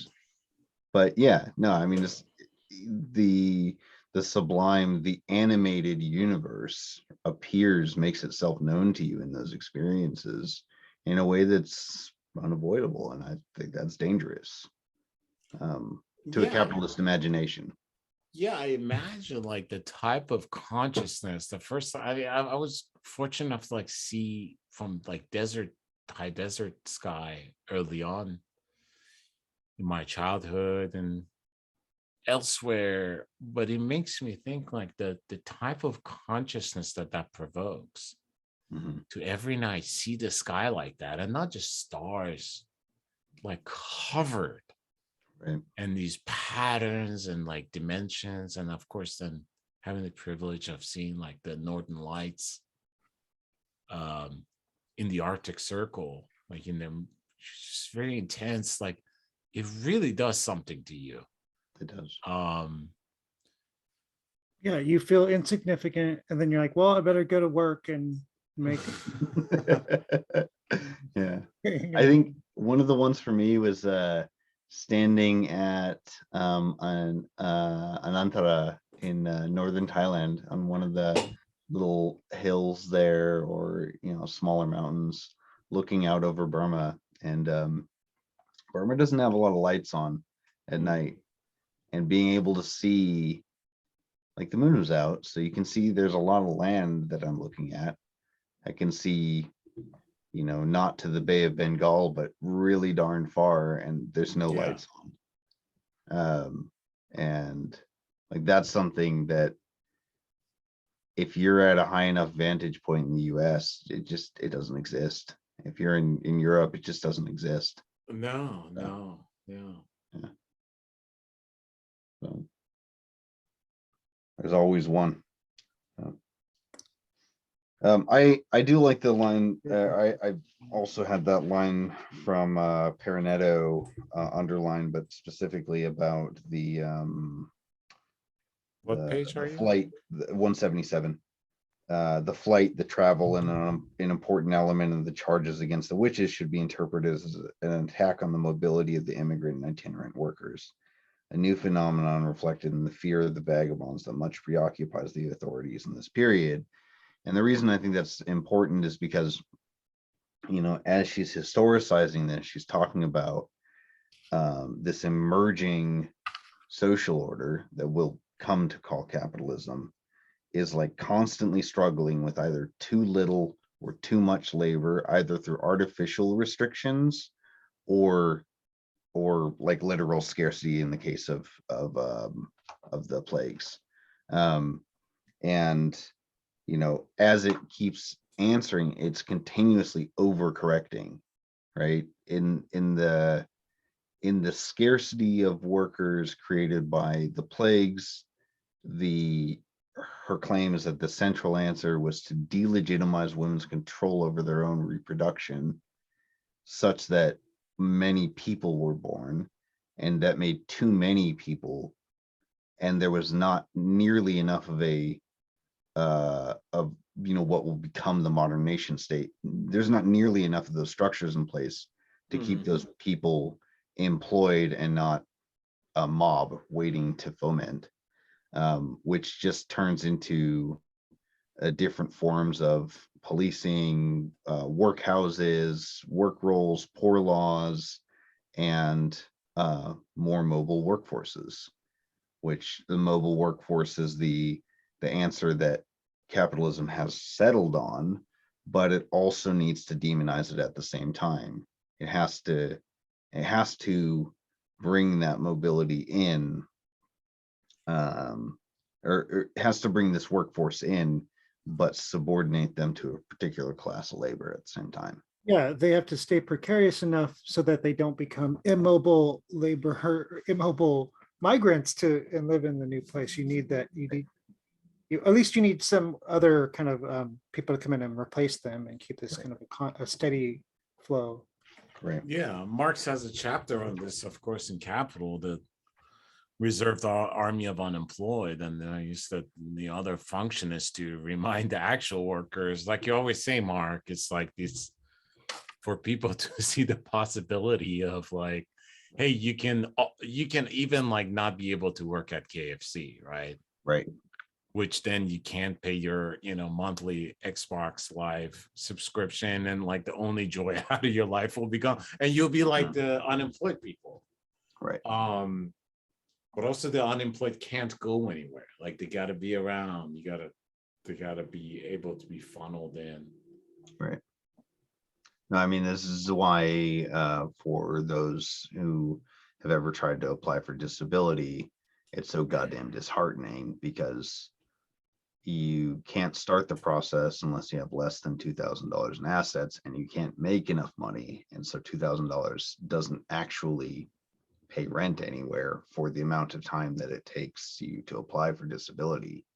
So you have to make yourself wretched. Like the only way to be in the material conditions for it is you have to be a bedridden, houseless person. Yeah. And then you could feasibly meet the demands that they're putting on you. But you have to be wretched because it's not about the disabled person. It's a cautionary tale to abled people, or relatively abled people, because nobody's capable of keeping up capitalism. Yeah, So right. Yeah. Does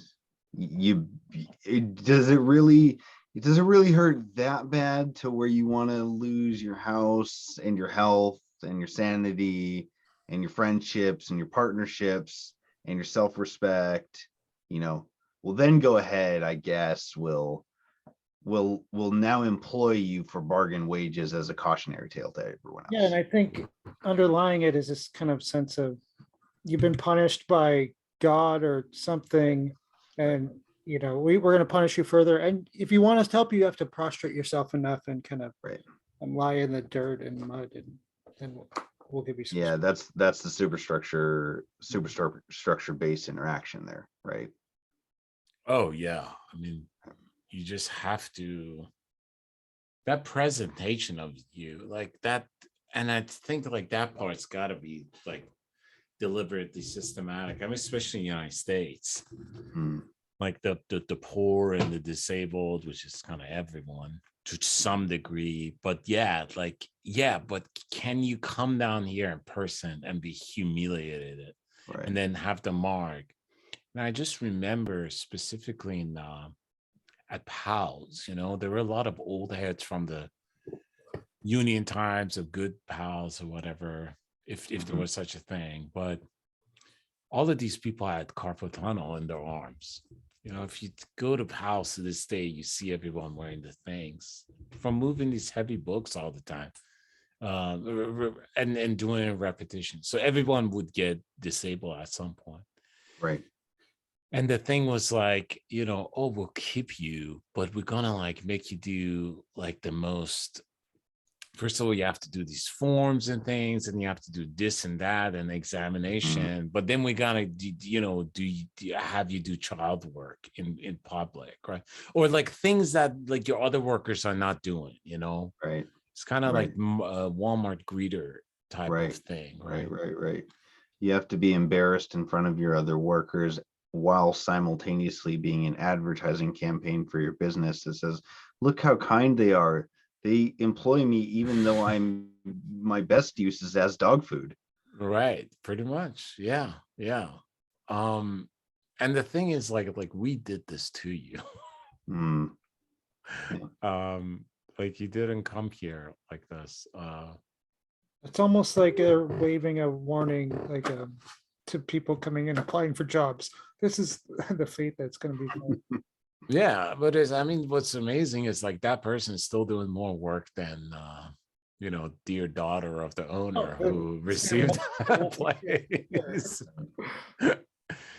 Yeah.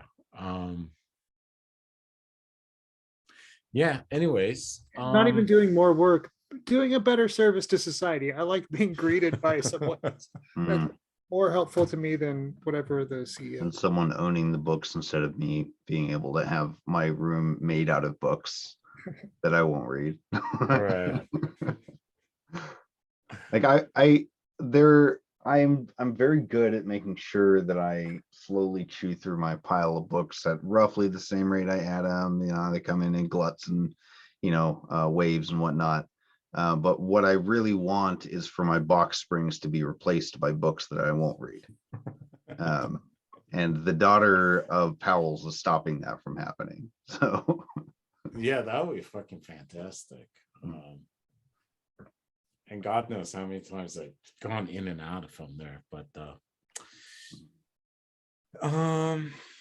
Yeah, anyway, so this is the half of I think this is a good place to stop here, and let's mark this, and let's come back to this.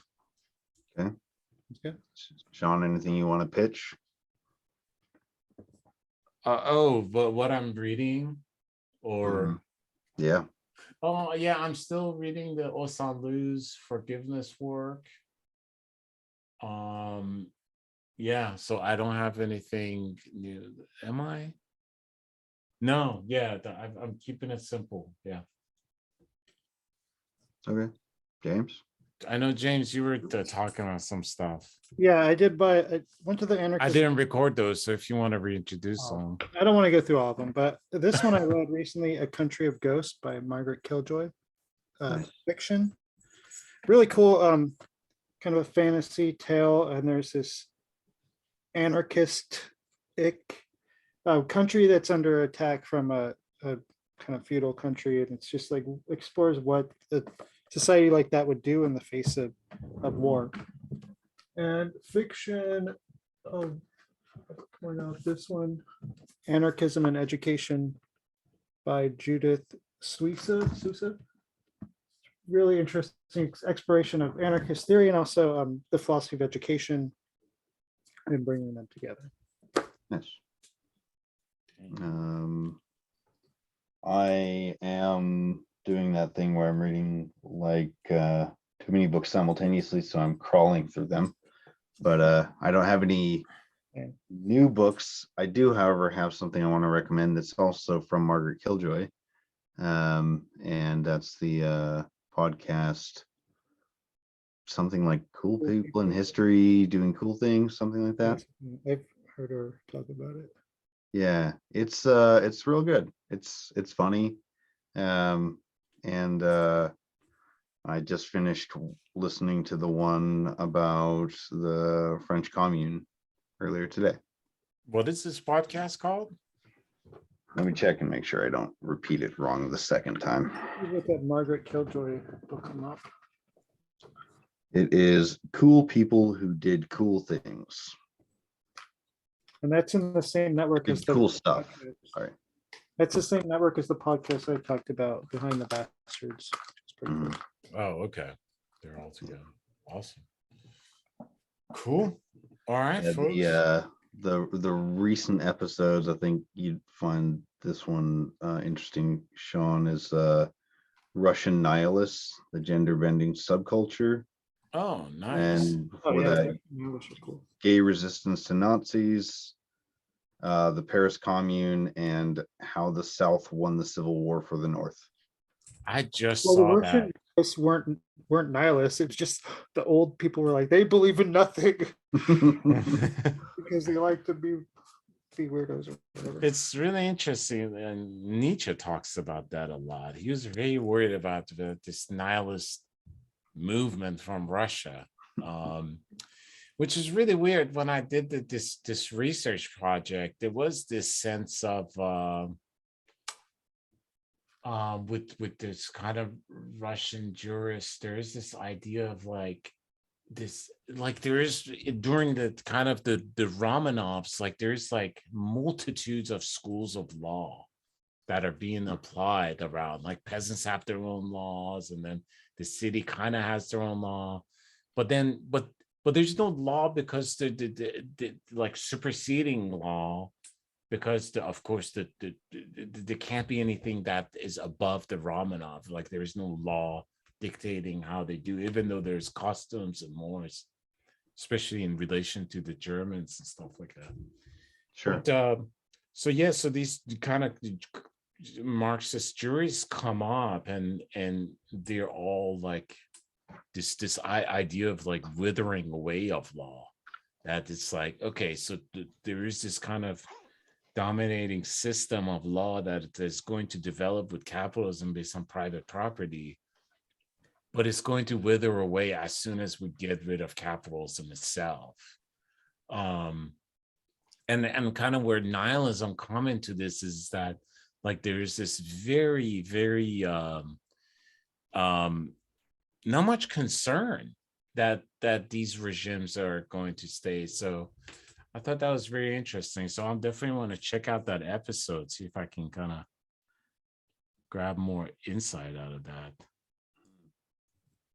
reminding me of I was reading a little Hobbes earlier today, and the authority or power, not truth, makes law, or law is not the source but the product of legitimate sovereign power. There you go. Yeah, very realist, like a very political in the kind of talking about that. The Euthyphro dilemma, but choosing like a Euthyphro dilemma, but really. I mean, it's weird because there are like Russian jurists that are like that yeah, law is just a byproduct of politics, but there are just some of them that are just like, this is a chimera of sort, like this, you know. I mean, Lenin is specifically one of them. If we're about to simplify it. Yeah, but it's good to see like classical liberals are nihilists too. Makes sense. Yeah. Cool. Well, anything else anyone wants to say before I turn off the recording? I started doing TikTok videos. I haven't really got the hang of it yet, and I've only done a couple just book reviews. Oh, awesome. Do you do philosophy bits? Science fiction bits. Oh, okay. Is it really high energy? Do you do the cadence and everything or whatever?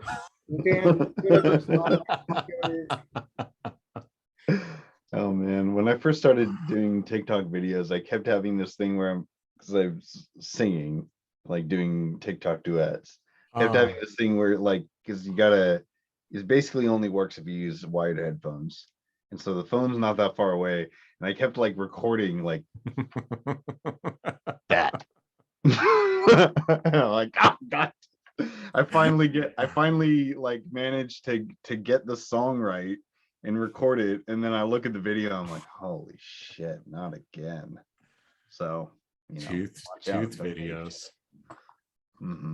I find it the most interesting. I was telling my roommate this. I was like, Marx always talks about like how much like human ingenuity would break once capitalism is over, because you're not doing dumb shit that is sucking life out of you. And I think like because I started finding this channel where this guy just tortures his mom with his girlfriend, who's always wearing a ski mask, who's referred to as ski mask friend. It's very weird, and it's very gnarly at times. Like they just like start having sex in front of their friends, or stealing his sister's cars or something. But I was like, this is like a glimpse into post-capitalist world where just people get invested in doing weird shit, and then millions of people like me become invested in this types of action that are not about anything but the humans expressing themselves. Yeah, there's this like kind of argument that in this kind of post-capitalist utopian society, there will be no autonomy, because there's no like different conception of the good life. Like, right. I'll just taking care of. But you're right. Like someone might be like, I want to go do, like someone might be like, I want to go like talk to a tree all day, and hey, fine, or be a poet, whatever. There's the possibilities are much more opened up. Yeah, endless exploration. Yeah. I mean, especially if you're like, I want to go do astronomy. Well, you can go to the telescope. There are people now that doing like Zizek TikToks and stuff like that, and getting hits, which is bizarre to me. But one of the TikToks I watch is someone who uses autistic speech buttons to train their cats. And they just like have videos of their cats talking to them and using these autistic speech buttons. They're fantastic. Cats are fucking brilliant. You walk in the house and the cat's just like litter. She's like, fine, I'm gonna go clean the litter. That was today's. And then she walks over and she's like, oh, it is broken. I didn't notice that. Thank you. That's what we should not be doing. We don't want cats to like start getting more. Oh my God. This cat's scary. Like it like Oh. walks over and goes, yes, plant. And then it goes and eats the plant. It's just like you can't give yourself permission to eat the plant. And it goes back over and hits yes plant again and eats the plant. It's It's like like I already had the permission. I was just informing you. One of the saddest comics I ever read was Grant Morrison's We Three. I don't know Oh, if I you love read that. that shit is so fucked up. But that's what this is reminding me of. I don't want to spoil it for you, Mark, but you should get it. It's a very small graphic novel, Okay. But it's also Grant Morrison. We Three. Sure. I'll get it now. Yeah. Anyways, let's hope that's what post-capitalism is like. TikTok without Yeah. monetization. Yeah, I, for one, welcome our new cat overlords. Mhm. As long as they're not making us work, it'll be fine. About time, man. And the real animal liberation. Yeah.